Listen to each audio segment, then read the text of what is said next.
acho que é bem fácil.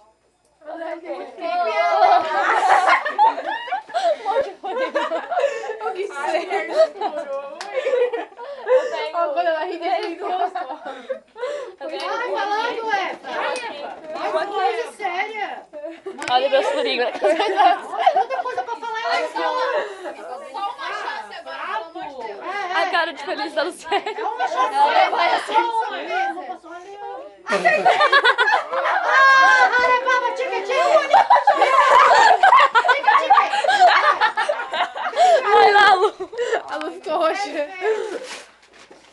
E ela ainda falou uma coisa que tu nem falou ainda. Mas é porque eu olhei pro jogo de sobremesa lá, na cristaleira. Eu queria tanto te riscar, que tu não tem noção. Nossa. Que queria. Meu Deus, um manual de instrução. Puxa, meio. Vai cair no chão.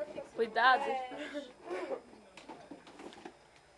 Ai, que lindo. Não vou te riscar. Nossa, agora Ai, não, aqui. Até. Que isso? Depois eu vou botar isso mesmo no trabalho.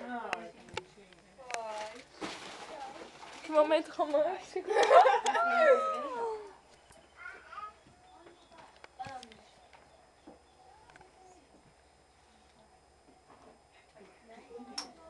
O que ela escreveu? Gêmea. Nossa senhora. Ai, que tem claridade, merda.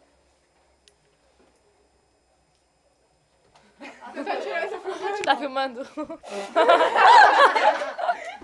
Ai, tinha que ser a Adriele. Não. Sai, Adriele. Oh, Morgana.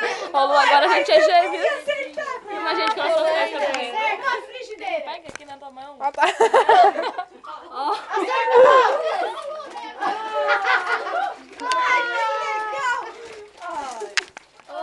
Desculpa. Abre da outra. Ana, não vai dizer ovo, mas eu gosto. Ai, vai passar perto. Não gosto.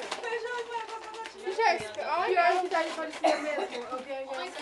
Guria, deixa eu te contar. linda. Eu fui lá no em Ai, Lourdes, eu a comi ela falou. frigideira é linda. Ai. Não risca.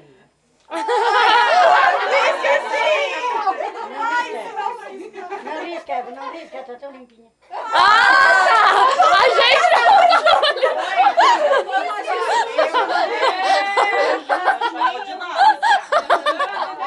nem chamou na Jesus.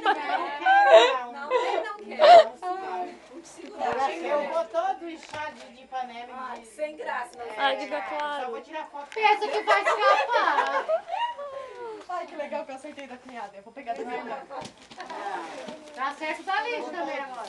Mas não tá ali, tem que ser igual. Vale, A Liz tem cara de quem vai me dar?